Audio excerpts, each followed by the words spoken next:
Welcome guys, welcome to my channel. आज हम लोग केंद्रीय विद्यालय 2013 का जो क्वेश्चन पेपर हमने स्टार्ट किया हुआ था, जिसके हम 3 पार्ट्स को डिस्कस कर चुके हैं। आज हम उसका 4th पार्ट डिटेल में डिस्कस करेंगे। अगर आपने वो वीडियोस नहीं देखी तो आप चैनल पर जाकर देख सकते हैं। इससे पहले भी हमने एस्टेट इकोनॉमिक्स की बहुत सारे क्वेश्चन पेपर्स को चैनल पर डाला हुआ है। ये सारे क्वेश्चन पेपर्स आपके एक दूसरे कॉम्पिटिटिव एग्जाम में हेल्प करते हैं। आज का जो हमारा फर्स्ट क्वेश्चन है वो है 76 क्वेश्चन। 76 क्वेश्चन में देखो 77 क्वेश्चन सॉरी, इसमें क्या बोला गया है, which of the following is not a flow concept. इनमें से क्या जो है एक फ्लो कॉन्सेप्ट नहीं है। फर्स्ट ऑप्शन में बोला गया है प्रोडक्शन, सेकंड ऑप्शन में बोला है इन्वेस्टमेंट, थर्ड ऑप्शन में बोला है कंजप्शन एंड फोर्थ ऑप्शन में बोला है कैपिटल। अब आप इस क्वेश्चन का आंसर तब दे सकते हो जब आपको डिफरेंस किसका क्लियर हो कि स्टॉक किसको बोलते हैं और फ्लो किसको बोलते हैं। ठीक है, तो हमें ये बताना है कि कौन सा फ्लो नहीं है। स्टॉक देखो क्या होता है, जब किसी भी चीज़ को हम एक पॉइंट ऑफ टाइम पर मेजर करते हैं। जैसे 2022 में इस बिजनेस में कितनी कैपिटल लगाई गई, मान लो 5 लाख कैपिटल मैंने लगाई, तो यहाँ पर अगर एक बिजनेस में 2022 में मैंने 5 लाख की कैपिटल लगाई तो मैंने इसको एक पॉइंट ऑफ टाइम पर मेजर किया, तो ये क्या कहलाएगा, स्टॉक कॉन्सेप्ट होगा। फ्लो कॉन्सेप्ट होता है जिसे पीरियड ऑफ टाइम पे मेजर किया जाता है। किस पे मेजर किया जाता है, पीरियड ऑफ टाइम पर मेजर किया जाता है। जैसे मान लो एक बच्चा है, वो क्या करता है, पर डे क्या करता है, 5 रुपीज़ खर्च करता है या कंजप्शन करता है, तो उसका ये क्या है, पीरियड ऑफ टाइम पर मेजर हो रहा है। पहले आज उसने 5 रुपीज़ खर्चे, कल भी वो 5 खर्चेगा, तो वो बार बार पीरियड में क्या हो रहा है, हम उसको मेजर कर रहे हैं। तो आपको समझ आ गया कि स्टॉक कॉन्सेप्ट क्या होता है और फ्लो कॉन्सेप्ट क्या होता है। अब क्वेश्चन में जो आंसर हमें क्या देना है कि क्या जो है एक फ्लो कॉन्सेप्ट नहीं है। फ्लो कॉन्सेप्ट नहीं है मतलब स्टॉक कॉन्सेप्ट हमें बताना है। फर्स्ट ऑप्शन है प्रोडक्शन, सेकंड ऑप्शन है इन्वेस्टमेंट, थर्ड ऑप्शन है कंजप्शन एंड फोर्थ ऑप्शन है कैपिटल। अब आप देखिए, प्रोडक्शन को भी हम पीरियड ऑफ टाइम में मेज़र करते हैं, इन्वेस्टमेंट में जो चेंजेस होते हैं उसको भी हम पीरियड ऑफ टाइम में मेज़र करते हैं, कंजप्शन का तो मैंने अभी आपको एग्जांपल देके समझाया कि पीरियड ऑफ टाइम में हम इसको किस तरह मेज़र करते हैं। तो कैपिटल, लेकिन हम किसी बिजनेस में एक बार कैपिटल लगा देते हैं ना, जो उस कैपिटल को हम क्या करते हैं, एक period of point of time में क्या करते हैं, मेज़र करते हैं। जैसे अभी मैंने एग्जांपल में आपको समझाया कि 2022 में मैंने एक बिजनेस में कैपिटल लगाई है 5 लाख की, तो मैं उसको एक पॉइंट ऑफ टाइम पे मेजर करूंगी। तो इस क्वेश्चन का जो आंसर हो जाएगा, ऑप्शन नंबर जो बी है वो राइट आंसर हो जाएगा। अगला क्वेश्चन देखिए, which plan recommendation zero based budgeting as a step of controlling public expenditure. कि किस प्लान में ये रिकमेंडेशन दी गई थी कि अगर आप zero based budgeting concept use करते हो कंट्रोल करने के लिए पब्लिक एक्सपेंडिचर। फर्स्ट ऑप्शन में बोला गया है 5 ईयर प्लान में बोला गया, या 6 5 ईयर प्लान में बोला गया, 7 5 ईयर प्लान में बोला गया, या 8 5 ईयर प्लान में बोला गया। इस क्वेश्चन का जो आंसर है कि जीरो बेस्ड बजटिंग जो है वो आपको यूज़ करनी है पब्लिक एक्सपेंडिचर को कंट्रोल करने के लिए, सरकार के खर्च को कंट्रोल करने के लिए, वो 7th 5 ईयर प्लान में बोला गया था। लेकिन हमारा काम यहीं खत्म नहीं हो जाता है कि हमने क्वेश्चन का आंसर दे दिया, हमें नेक्स्ट क्वेश्चन समझना है। हमें ये देखना है कि इस क्वेश्चन में आप और कितनी एडिशनल इन्फॉर्मेशन को समझ सकते हो। जैसे हम ये समझ सकते हैं कि जीरो बेस्ड बजटिंग कॉन्सेप्ट क्या होता है। ये बजट का एक कॉन्सेप्ट है, इसमें ये कहा जाता है कि आपको जो बजट बनाना है हर बार जीरो से बनाना है। आपको हर बार एक नया बजट बनाना है जिसमें आपकी इनकम भी बिल्कुल स्टार्टिंग से स्टार्ट होगी, आप एक्सपेंडिचर भी स्टार्टिंग से स्टार्ट करोगे। और हमें ये भी समझना है ये जीरो बेस्ड बजटिंग का कॉन्सेप्ट किसने दिया था, क्योंकि कल को क्वेश्चन ये पूछा जा सकता है कि कॉन्सेप्ट किसने दिया था। तो ये कॉन्सेप्ट 1970 में किसने दिया था, 1970 के अंदर किसने दिया था, ये कॉन्सेप्ट दिया था पीटर पायर ने। अब आपने देखा कि इस कॉन्सेप्ट से, इस क्वेश्चन से ही हमने 3 क्वेश्चन के आंसर समझ लिए। पहले हमने समझ लिया कि जीरो बेस्ड बजटिंग क्या होती है, कब दिया गया था इसको, किसने दिया था इसको, और पब्लिक एक्सपेंडिचर को कंट्रोल करने के लिए इसको अपनाने के लिए कहा गया था, और किस 5 ईयर प्लान में इसको अपनाया गया था। तो हमारा पर्पस जो है क्वेश्चन पेपर सोल्व करते टाइम सिर्फ ये नहीं होना चाहिए कि जो क्वेश्चन पूछा गया है उसका आंसर आपको देना है। आपको कोशिश करनी है कि अगर ऑप्शन में कुछ और चीज़ें समझने की हैं, ताकि कल को अगर वहाँ से क्वेश्चन आए तो आपका गलत ना हो। तो इस क्वेश्चन का आंसर तो ऑप्शन नंबर क्या हो जाएगा, सी राइट आंसर हो जाएगा। अगला क्वेश्चन देखिए, the sum of MPC and MPS must be, अगर मार्जिनल प्रोपेंसिटी टू कंज्यूम और मार्जिनल प्रोपेंसिटी टू सेव किसके बराबर होगा? डिस्पोजेबल इनकम के, 1 के, मल्टीप्लायर के या 0। अब आपको पता है एक पर्सन या तो अपने इनकम को कंजप्शन पे खर्च लेता है या सेविंग। तो ये केन्ज का कॉन्सेप्ट था, उसने क्या कहा था, MPC plus MPS is equal होता है 1 के। ठीक है, किसके इक्वल होता है? 1 के इक्वल होता है। तो इस क्वेश्चन का आंसर क्या हो जाएगा?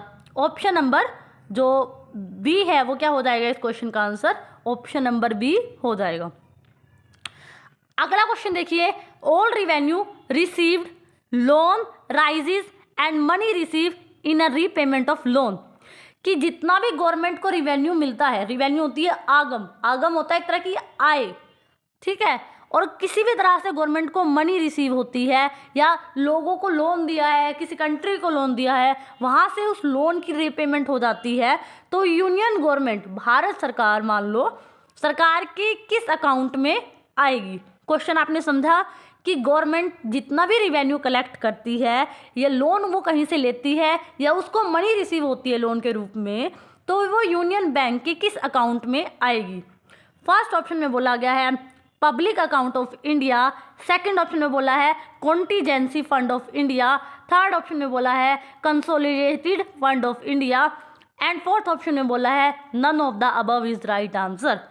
अब जो है जो मनी गवर्नमेंट को इस तरह से मिलती है, ये कौन से अकाउंट में आती है? ये है गवर्नमेंट के कंसोलिडेटेड फंड ऑफ इंडिया, कि इस तरह गवर्नमेंट को किसी भी तरह की इनकम जो आएगी रिवेन्यू से या लोन से, वो किस में जाएगी? Consolidated fund of India. ठीक है, अब इस क्वेश्चन में भी देखो कुछ एडिशनल समझने के लिए क्या है। अब आपको कंसोलिडेटेड फंड ऑफ इंडिया का तो डेफिनेशन समझ आ गया कि गवर्नमेंट को कहीं से इनकम आ रही है, वो गवर्नमेंट की किस अकाउंट में जाती है? Consolidated fund of India. लेकिन क्वेश्चन यहाँ पर ये है कि कंटीजेंसी जो फंड ऑफ इंडिया है वो क्या है? ये एक ऐसा फंड होता है कि गवर्नमेंट जो है फ्यूचर में आने वाली कोई भी हैपनिंग के लिए, प्रॉब्लम के लिए इसमें से पैसा लेती है। मान लो कि क्या हो जाता है, कभी भी फ्लड आ जाता है या कोई बीमारी आ जाती है, तो उसको कंट्रोल करने के लिए गवर्नमेंट को अचानक से क्या करना पड़ता है? फंड चाहिए। जैसे कि उत्तराखंड में ये कहाँ, वहाँ पर बहुत ज़्यादा फ्लड आते हैं, तो मान लो कोई लैंडस्लाइड गिर गया, तो वहाँ पर लोगों को बचाने के लिए बहुत ज़्यादा फंड की ज़रूरत पड़ गई। तो ऐसी सिचुएशन में एकदम पैसे की ज़रूरत पड़ जाती है, तो गवर्नमेंट जो है कंटीजेंसी फंड ऑफ इंडिया का यूज़ करती है। तो ये क्वेश्चन भी वो पूछ सकता है कि कंटीजेंसी जो फंड ऑफ इंडिया है इसमें कौन सी इनकम आती है या इस फंड का यूज़ कैसे किया जाता है। तो इस क्वेश्चन का आंसर तो ऑप्शन नंबर सी हो जाएगा, लेकिन एडिशनल इन्फॉर्मेशन के लिए मैंने ऑप्शन नंबर बी को भी आपको क्लियर कर दिया। अगला क्वेश्चन देखिए, अगले क्वेश्चन में क्या बोला गया है? अगले क्वेश्चन में बोला गया है if the economy is an equilibrium where at a point where plan to save and investment are equal the government expenditure must be. ये बोला गया है एक इकोनॉमी जो है मान लो संतुलन में है, ठीक है, संतुलन में वो है और उसकी प्लानिंग और इन्वेस्टमेंट मतलब सेविंग और इन्वेस्टमेंट भी क्या है? बराबर हैं। तो उसने बोला है तो गवर्नमेंट एक्सपेंडिचर भी क्या होगा? जो सरकार का जो खर्च है वो क्या होगा? वो ज़ीरो होगा, इक्वल टू इनकम होगा, या लार्जर देन गवर्नमेंट इनकम, या नेगेटिव। अब आपने देखा होगा हम ये एक डायग्राम बनाते हैं इसको समझने के लिए। हम एक डायग्राम ऐसे करते हैं ना, ये हमारी इक्वालिटी की लाइन होती है, या हम इसको इनकम की लाइन या एग्रीगेट एक्सपेंडिचर की लाइन बोलते हैं। केंज में हमने देखा था ये हमारी एग्रीगेट क्या होती है? डिमांड होती है, ठीक है, केंज के कॉन्सेप्ट में। और आपने देखा कि यहाँ से हमारी एक जो सेविंग है ना, एक सेविंग जो है वो आ रही होती है। ये मान लो आपका ऑटोनोमस एक इन्वेस्टमेंट होता है। तो यहाँ पर अब देखो, अब इस क्वेश्चन को अब आप क्वेश्चन पढ़ो, आपको बहुत आसान लगेगा। अब क्वेश्चन देखो क्या पूछा है, if the economy is an equilibrium, economy यहाँ पर संतुलन में है, हमने बना दी। फिर वो कह रहा है at a point where plan to save and investment are equal, और यहाँ पर देखो जो आपने प्लान की थी सेविंग और इन्वेस्टमेंट भी बराबर है। तो ये कह रहा है जो गवर्नमेंट का एक्सपेंडिचर होगा वो भी किसके बराबर होगा? अब ये गवर्नमेंट के एक्सपेंडिचर की लाइन है ना ये वाली, तो गवर्नमेंट के एक्सपेंडिचर किसके बराबर है? इनकम की लाइन के बराबर है क्या नहीं है? क्योंकि यहाँ पर गवर्नमेंट की इनकम और गवर्नमेंट का एक्सपेंडिचर क्या है? दोनों बराबर हैं। तो इसका आंसर क्या हो गया? Equal to government income. अब देखिए ये क्वेश्चन वैसे समझ नहीं आ रहा था, लेकिन जब हमने इसको डायग्राम से समझा तो इसका क्वेश्चन हमें बहुत अच्छे से समझ आ गया। इस क्वेश्चन का ऑप्शन नंबर जो बी है वो क्या हो जाएगा, राइट आंसर हो जाएगा। अगला क्वेश्चन देखिए, the balance of payment comprise कि बैलेंस ऑफ पेमेंट में क्या क्या चीज़ें आती हैं। A current account of goods and service only, कि करंट अकाउंट ऑफ गुड्स और सर्विस को इंक्लूड किया जाता है, या कैपिटल अकाउंट में फाइनेंशियल असेट्स को शामिल किया जाता है, जो हमारी पूंजी से संबंधित जो असेट्स होती है सिर्फ उनको शामिल करते हैं, या फिर ऑफिशियल जो सेटलमेंट होती है अकाउंट्स उनको, या ऑल ऑफ दिस। अब आपको पता है बैलेंस ऑफ पेमेंट जो होता है उसमें हम करंट अकाउंट, कैपिटल अकाउंट, क्या क्या करते हैं हम, अगर ये हमारा बैलेंस ऑफ पेमेंट है, करंट अकाउंट का एक अलग से होता है, फिर कैपिटल अकाउंट की आइटम्स होती हैं, फिर हम क्या करते हैं ऑफिशियल स्टेटमेंट या अकोमोडेशन आइटम्स को इंक्लूड करते हैं। तो बैलेंस ऑफ पेमेंट में ये सभी आइटम्स आती हैं, तो इसीलिए इस क्वेश्चन का जो आंसर है ऑप्शन नंबर डी जो है इसका राइट आंसर हो जाएगा। अगला क्वेश्चन देखिए, अगले क्वेश्चन में बोला गया है which of the following is correct regarding the gross domestic saving in India. इनमें से स्टेटमेंट्स दी गई हैं और अकॉर्डिंग टू द स्टेटमेंट्स क्या बात ग्रोस डोमेस्टिक सेविंग इंडिया के बारे में सही है। ग्रोस डोमेस्टिक सेविंग मतलब सकल घरेलू बचत की जो इंडिया में लोग रह रहे हैं, ठीक है, इंडिया है मान लो ये, इसमें जो लोग रहते हैं ये लोग जो सेविंग करते हैं उसको क्या बोलते हैं, सकल घरेलू बचत। अब जो है ये नीचे जो स्टेटमेंट दी गई है वो सकल घरेलू बचत के बारे में क्या बात जो है बिल्कुल सही है। फर्स्ट ऑप्शन है contribution of corporate sector is biggest, कि जो सेविंग है ना, जो ये इंडिया के लोगों की जो सेविंग है इसमें सबसे ज़्यादा हिस्सा जो है, इस सेविंग के अंदर सबसे ज़्यादा हिस्सा कॉरपोरेट सेक्टर मतलब एक बिजनेस सेक्टर का है। मतलब अगर 100 रुपीज़ सेव किए जा रहे हैं तो मान लो ये कह रहे हैं कि मान लो 70 रुपीज़ क्या कॉरपोरेट सेक्टर या बिजनेस सेक्टर ने डाले हैं। सेकंड ऑप्शन में बोला है contribution of government sector is largest, क्या इस 100 रुपये में सबसे ज़्यादा हिस्सा मान लो 80 रुपये क्या गवर्नमेंट सेक्टर ने डाले हैं सबसे ज़्यादा पैसा, या contribution of house hold sector, या इस मान लो 100 रुपये की सेविंग में सबसे ज़्यादा हिस्सा किसका, ये हाउस होल्ड सेक्टर घरेलू क्षेत्र का है। ये हमें क्वेश्चन में बोला है। और फोर्थ ऑप्शन है नन ऑफ दिस। अब ये क्वेश्चन पेपर जो है 2013 का है, तो उस टाइम जब देखा गया था कि जो हमारी बचत होती है ना, सकल घरेलू बचत, उसमें जो सबसे ज़्यादा हिस्सा होता है वो किसका होता है, वो हमारे हाउस होल्ड सेक्टर का होता है। क्योंकि हम ये मानते हैं कि जो घरेलू क्षेत्र होता है वो क्या करता है, या तो वो कंजप्शन पे पैसा खर्च करता है या अपने पैसे को बचा के रख लेता है। तो सबसे ज़्यादा जो हिस्सा था सेविंग में वो किसका था, हाउस होल्ड सेक्टर का था। तो इसीलिए ऑप्शन नंबर जो सी है वो इसका क्या हो जाएगा, सॉरी, राइट आंसर हो जाएगा। अगला क्वेश्चन देखिए, अगला क्वेश्चन एक मैथमेटिकल क्वेश्चन है और हमसे क्या बोला गया है इस क्वेश्चन में, हमने सोल्व करना है which of the following data है, और आपसे बोला है आपको कैलकुलेट क्या करना है, पर्सनल डिस्पोजेबल इनकम, जो खर्च करने योग्य आय होती है आपको उसको निकालना है। फर्स्ट है पर्सनल आपको इनकम दे रखी है, डायरेक्ट टैक्स दे रखा है, मिसलेनियस रिसिप्ट दे रखी है ऑफ गवर्नमेंट। अब आपको पता होगा इसमें तो आपको फॉर्मूला लगाना है। पर्सनल डिस्पोजेबल इनकम का जो फॉर्मूला है वो क्या होता है, पर्सनल इनकम में से हम क्या करते हैं, माइनस कर देते हैं डायरेक्ट टैक्स को, और डायरेक्ट टैक्स के बाद क्या माइनस कर देते हैं, miscellaneous of the government receipt. ये फॉर्मूला है, पर्सनल इनकम में से आप डायरेक्ट टैक्स को माइनस कर दो miscellaneous receipt of a government, तो आपका आंसर निकल जाएगा। अब हम इस क्वेश्चन में देखो 70,000 में से हम माइनस कर देंगे 500 और माइनस कर देंगे 800। जब हम इनको माइनस करते हैं तो हमारा 68700 आ जाएगा। तो ऑप्शन नंबर जो फर्स्ट है वो इसका राइट आंसर हो गया। आपको तो सिर्फ इसमें फॉर्मूला यूज करना था। अगला क्वेश्चन देखिए, अगला क्वेश्चन बोला गया है saving is the function of, saving किसका फंक्शन है, इन्वेस्टमेंट का, एक्सपोर्ट का, इंप्रूवमेंट इन प्रोडक्टिविटी का, या इनकम का। अब आप देखिए जो क्लासिकल्स हैं उन्होंने तो सेविंग को रेट ऑफ इंटरेस्ट का बोला है, जो केन्ज है उन्होंने सेविंग को इनकम का बोला है। अब क्वेश्चन में ये भी नहीं बोला हुआ कि क्लासिकल के अकॉर्डिंग बताना है या केन्ज के अकॉर्डिंग बताना है। अब आप ऑप्शंस देखिए, ऑप्शन में ना तो आपको रेट ऑफ इंटरेस्ट दिया हुआ है, तो इसका मतलब क्लासिकल का तो कॉन्सेप्ट यहाँ दिया ही नहीं हुआ, तो आपको क्या बताना पड़ेगा, आपको according to Keynes option number जो डी है वो राइट आंसर देना होगा। तो इस क्वेश्चन का जो आंसर है option number D right answer हो जाएगा। अगला क्वेश्चन देखिए, the agency of estimated the national income India of India is.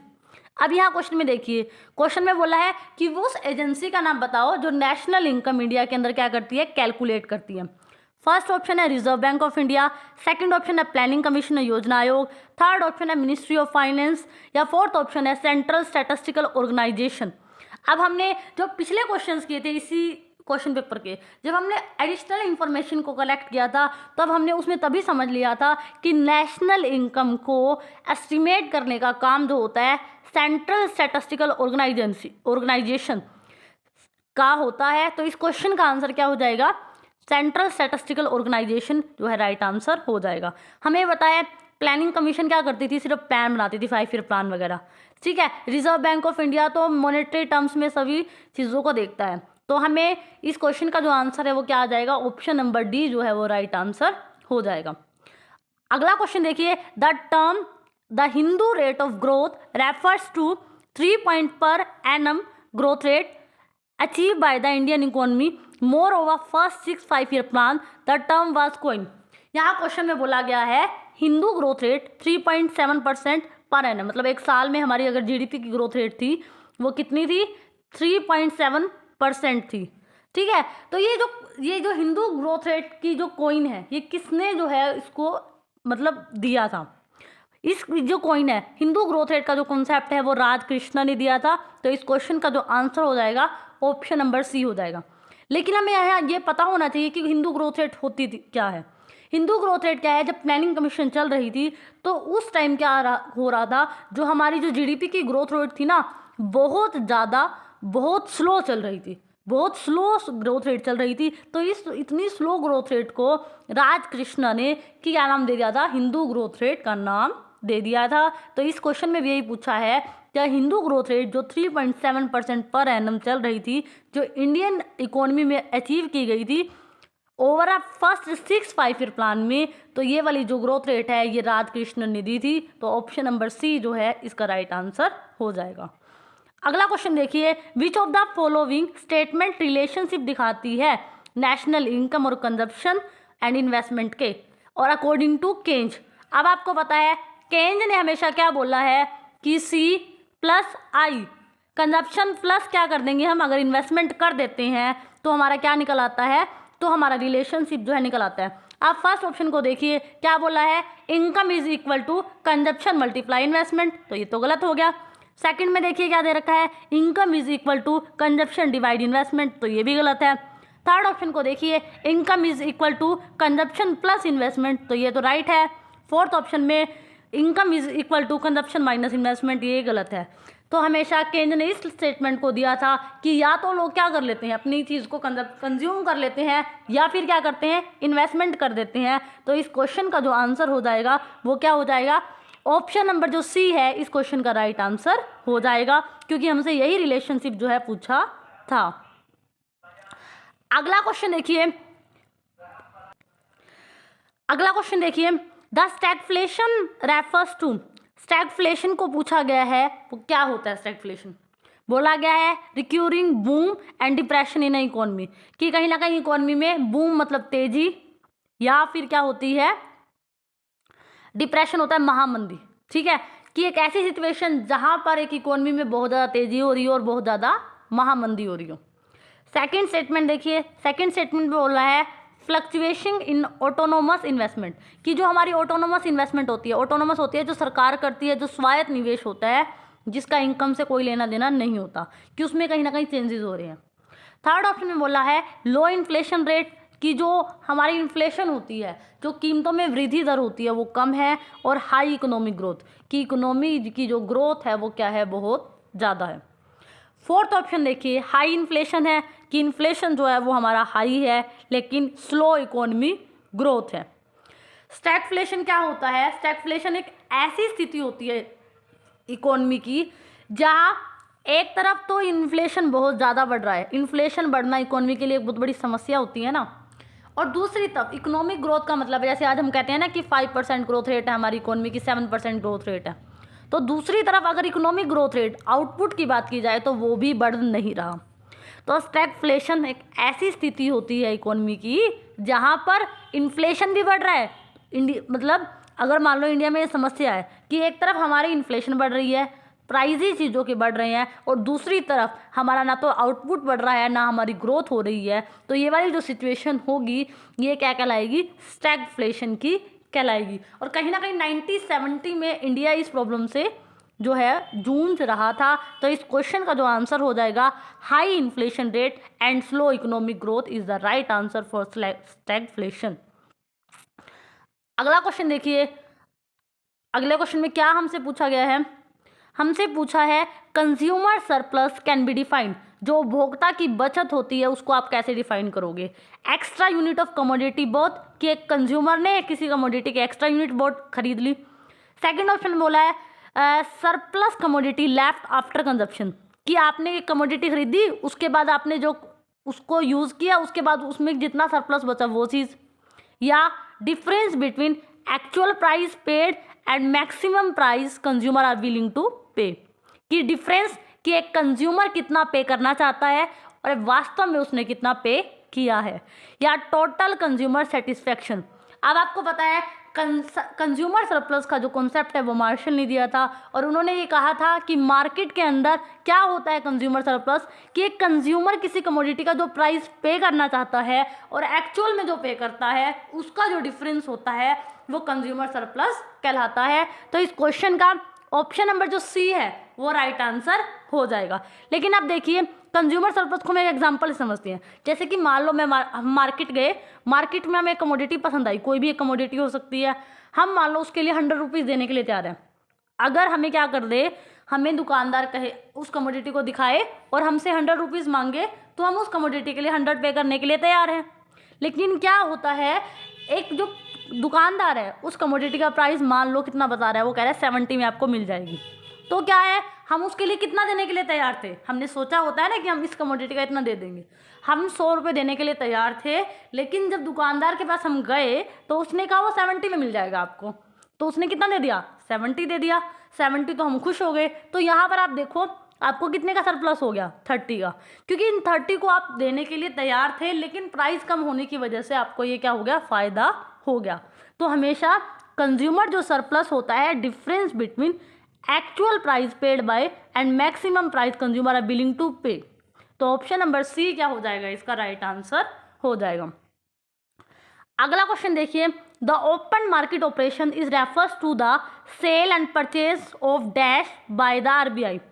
Open market operation क्या होता है, खुले बाजार के अंदर, क्वेश्चन क्या बोला गया है, खुले बाजार के अंदर क्या होता है, मार्केट में खुले बाजार के अंदर सेल की जाती है, मतलब बेचा जाता है, परचेज किया जाता है, ऑफ डैश किसको, बाय द आरबीआई, आरबीआई के द्वारा किसको ओपन मार्केट में खरीदा जाता है, बेचा जाता है। ऑप्शन क्या बोला है, फॉरेन एक्सचेंज को खरीदा जाता है, बेचा जाता है, गोल्ड को ओपन मार्केट में खरीदा जाता है, बेचा जाता है, या गवर्नमेंट सिक्योरिटीज़ को, या नन ऑफ अबव। अब आप देखिए कभी आपने देखा है कि ओपन मार्केट खुले बाजार में गोल्ड को बेचा जा रहा हो, तो ये तो नहीं होता। फॉरेन एक्सचेंज भी गवर्नमेंट खुद मैनेज करती है, तो ना तो उसको बेचती है ओपन मार्केट में ना खरीदती है।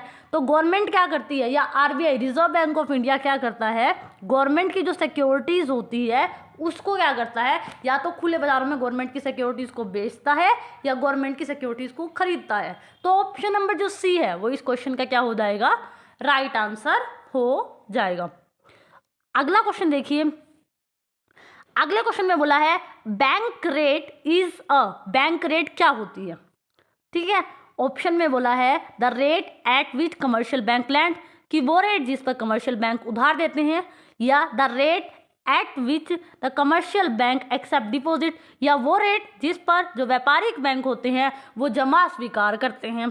The rate at which central bank lend credit to the commercial bank, या वो रेट जिस पर सेंट्रल बैंक क्या देते हैं, उधार देते हैं पैसा, किसको, कमर्शियल बैंक को, या नन ऑफ द अबव। अब आपको पता है बैंक रेट क्या होती है, एक ऐसी रेट जिस पर सेंट्रल बैंक किसी भी कंट्री का कमर्शियल बैंक को पैसा उधार देता है, तो वो रेट क्या कहलाती है, बैंक रेट कहलाती है। तो इस क्वेश्चन का आंसर क्या हो जाएगा, the rate at which central bank lend credit to the commercial bank. लेकिन हम अगर इस क्वेश्चन में एडिशनल इंफॉर्मेशन की बात करें, हम बैंक रेट के साथ एक कॉन्सेप्ट पढ़ते हैं, क्या, बैंक रेट के साथ हम पढ़ते हैं रेपो रेट। रेपो रेट भी वही रेट होती है जिस पर सेंट्रल बैंक क्या करता है, सेंट्रल बैंक क्या करता है, कमर्शियल बैंक को पैसा लैंड करता है। लेकिन फिर बैंक रेट में और रेपो रेट में क्या फ़र्क है, क्योंकि कल को क्वेश्चन किस पे आ सकता है, मान लो रेपो रेट पे आ गया।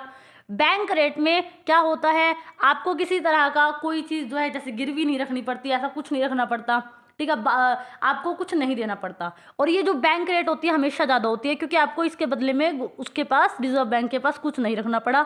लेकिन जो रेपो रेट होती है वो क्या होती है, रेट ऑफ इंटरेस्ट कम होती है, और आपको जो है कहीं ना कहीं इसके बदले में रिजर्व बैंक के पास कुछ चीज़ें जो है वो रखनी पड़ती हैं, अमाउंट कह सकते हैं, कोटा कह सकते हैं। तो जो रेपो रेट होती है हमेशा बैंक रेट से कम होती है। तो इस क्वेश्चन का जो आंसर हो जाएगा वो क्या हो जाएगा, option number C right answer हो जाएगा। अगला क्वेश्चन पूछा गया है, which of the following is not an indirect tax.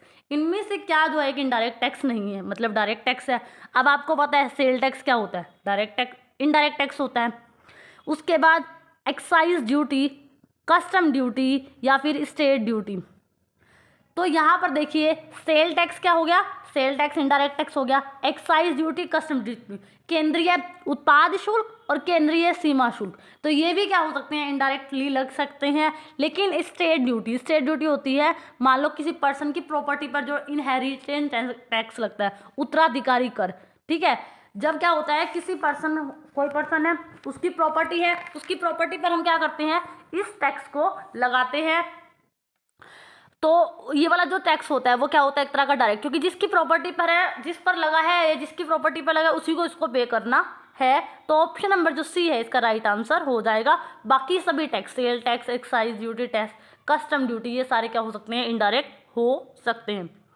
अब पूछा गया है फिजिकल डेफिशिएट क्या होता है। अब आपको पता है यहाँ तो फॉर्मूला ही पूछा गया है। क्वेश्चन में बोला है budget expenditure minus budget receipt excluding borrowing या equal to primary deficit, capital expenditure minus capital receipt या revenue expenditure minus revenue receipt. अब आपको पता है फिजिकल डेफिशिएट क्या होता है, इसका फॉर्मूला जो है ऑप्शन नंबर फर्स्ट में जो बात बोली गई है वो बिल्कुल राइट है। फिजिकल डेफिशिएट का फॉर्मूला यही होता है कि budget expenditure minus budget receipt, excluding कर देंगे हम क्या, बोरोइंग को। तो ऑप्शन नंबर जो फर्स्ट है वो क्या हो जाएगा, हमारा राइट आंसर हो जाएगा। अगला क्वेश्चन देखिए, अगले क्वेश्चन में क्या बोला है, ह्यूमन कैपिटल, जो मानव को हम एक संसाधन मानते हैं, उसका मतलब क्या है। The population of a country, कि हमारी कंट्री में ज़्यादा पॉपुलेशन है तो ज़्यादा ह्यूमन कैपिटल है, ये बात बिल्कुल गलत है। अगला क्वेश्चन देखिए, material capital process by a population. अगले क्वेश्चन में क्या बोला गया, material capital process by a population, की जो कैपिटल जो है, जो पॉपुलेशन जो है जो कैपिटल बनाती है वो। अगले ऑप्शन में देखो क्या बोला है, skill, capacity, ability and process by a population. क्या होता है, ह्यूमन कैपिटल का मतलब होता है हमारे जैसे इंडिया के अंदर ह्यूमन पॉपुलेशन बहुत ज़्यादा है, ह्यूमन कैपिटल बहुत ज़्यादा है। इसका मतलब है कि अपने जो ह्यूमन आपके यहाँ है, आप उनको जितना ज़्यादा स्किल करोगे, जितना ज़्यादा कैपेबल करोगे, जितना ज़्यादा प्रोसेस करोगे, उतना ज़्यादा वो इकोनॉमी की असेट्स बनेंगी। जैसे इंडिया क्या मानी जाती है, इंडिया में कहा जाता है कि सबसे ज़्यादा यंग जो पॉपुलेशन है, मतलब ह्यूमन कैपिटल बहुत ज़्यादा है। तो इसका मतलब क्या है कि अगर हम इंडिया की जो कैपिटल है उसको अच्छे से स्किल कर दे, अच्छे तरीके से उनको एबिलिटी दे, उनको चीज़ें सिखाएं, तो हमारे लिए एक असर्ट्स का काम करेगी। तो ह्यूमन कैपिटल जो होती है, स्किल, कैपेसिटी होती है, एबिलिटी प्रोसेस होती है बाय पॉपुलेशन। ऑप्शन नंबर जो सी है इसका राइट आंसर हो जाएगा। अगला क्वेश्चन है, which of the following state the number of people living below poverty line. किस स्टेट के अंदर सबसे ज़्यादा गरीब लोग रहते हैं पॉवर्टी लाइन के नीचे। बिहार, उत्तर प्रदेश, मध्य प्रदेश, महाराष्ट्र। बिहार के अंदर बहुत ज़्यादा गरीबी है, तो पॉवर्टी के नीचे रहने वाले लोगों की जो संख्या है वो सबसे ज़्यादा कहाँ पर है, बिहार के अंदर है। अगला क्वेश्चन देखिए क्या है, the method by which central statistical organisation estimate the national income is. जिस मेथड से हमारी जो सेंट्रल स्टैटिस्टिकल ऑर्गेनाइजेशन है एस्टिमेट करती है नेशनल इनकम को, वो कौन सा मेथड है? फर्स्ट ऑप्शन है प्रोडक्शन मेथड, सेकंड ऑप्शन है इनकम मेथड, थर्ड ऑप्शन है एक्सपेंडिचर मेथड, या combination of all of this. अब आपको पता है इन तीनों मेथड्स का ही यूज़ करके कहीं ना कहीं हमारी नेशनल इनकम क्या होती है, काउंट की जाती है। तो हम ये कह सकते हैं ऑप्शन नंबर डी इसका राइट आंसर होगा, क्योंकि डिपेंड करता है ना, हम प्रोडक्शन मेथड का यूज़ भी कर सकते हैं, इनकम का भी यूज़ कर सकते हैं और एक्सपेंडिचर का भी, क्योंकि हम इकोनॉमी में क्या मानते हैं, प्रोडक्शन हमारा इनकम के बराबर होता है और इनकम हमारा एक्सपेंडिचर के बराबर होता है। तो हम इनका कॉम्बिनेशन भी यूज़ कर सकते हैं। तो ऑप्शन नंबर डी क्या हो गया, इसका राइट आंसर हो जाएगा। अगला क्वेश्चन देखिए, अगले क्वेश्चन में बोला है हाई पावर मनी क्या होती है। हाई पावर मनी का भी हमसे क्या पूछा गया, फॉर्मूला पूछा गया है हमसे। फर्स्ट ऑप्शन में बोला है currency plus cash reserves of bank, reserves of bank. Second option में बोला है करेंसी प्लस डिमांड डिपॉजिट। अब आप देखिए करेंसी प्लस डिमांड डिपॉजिट जब हम लिखते हैं ना, तो ये होती है हमारी मनी सप्लाई। क्या होती है, मनी सप्लाई, ठीक है। मनी सप्लाई होती है हमारी करेंसी प्लस डिमांड डिपॉजिट। और currency plus cash reserves of bank, C plus R R जब हम करते हैं तो ये होती है हमारी high power money. High power money या इसको बेस मनी भी हम बोलते हैं, ठीक है। जब करेंसी प्लस डिमांड डिपॉजिट की बात करेंगे, मांग जमाई, तो वो हो जाएगा हमारा मनी की सप्लाई। और जब currency plus cash reserves of bank, बैंकों के जो रिजर्व्स को अगर हम जोड़ देते हैं और डिमांड डिपॉजिट को हटाकर रिजर्व्स को जोड़ देते हैं, तो ये हो जाता है हाई पावर मनी। और जब हम मनी सप्लाई को और हाई पावर मनी को डिवाइड कर देते हैं तो हमारा क्या निकल आता है, मनी मल्टीप्लायर निकल आता है। अब आपको समझ आया ना। अब हमने इस क्वेश्चन में हाई पावर मनी तो देख ही लिया क्या होता है, कि currency plus cash reserves of bank, option number A right answer है। लेकिन साथ साथ हमने क्या देखा कि मनी सप्लाई और हाई पावर मनी को जब हम डिवाइड कर देंगे तो हमारा जो निकलेगा उसको क्या बोलेंगे, हम मनी मल्टीप्लायर बोलेंगे। क्योंकि अगले क्वेश्चन में हो सकता है वो ये पूछ ले अगली बार कि मनी मल्टीप्लायर क्या होता है। तो इस क्वेश्चन का जो आंसर है वो तो हमें पता लग ही गया कि option number A right answer है। अगले क्वेश्चन में देखिए क्या पूछा गया है। अगले क्वेश्चन में बोला गया है Fisher method for calculation of price index number is given by. अब फिशर का जो मेथड है प्राइस इंडेक्स को मेजर करने का, वो कौन से फॉर्मूले में है। अब आपको पता है जो फिशर इंडेक्स है वो फॉर्मूला क्या था हमारा, लेस्पियर इनटू पाशे मेथड, और ऊपर वो क्या था, उसका रूट था। अब आप देखिए ये ऑप्शन नंबर सी को देखिए, ऑप्शन नंबर सी, यहाँ तो फॉर्मूला हिसाब से पूछा गया है, तो ऑप्शन नंबर सी क्या हो जाता है, राइट आंसर हो जाता है।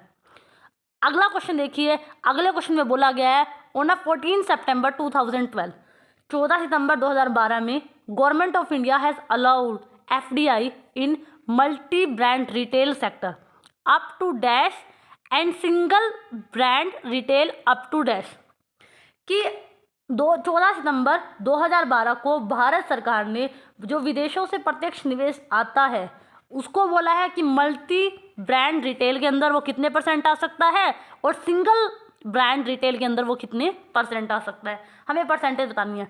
तो ये क्या है, 2012 में गवर्नमेंट ने क्या कहा था, 51% FDI किसके अंदर आ सकता है, मल्टी ब्रांड रिटेल के अंदर आ सकता है, और 51% और सिंगल ब्रांड के अंदर, अगर सिंगल रिटेल ब्रांड के अंदर अगर कोई पैसा लेके आना है FDI का, तो वो आप कितना ला सकते हो, 100% आ सकता है। तो इस क्वेश्चन का जो आंसर है ऑप्शन नंबर जो फर्स्ट है वो इसका राइट आंसर हो गया।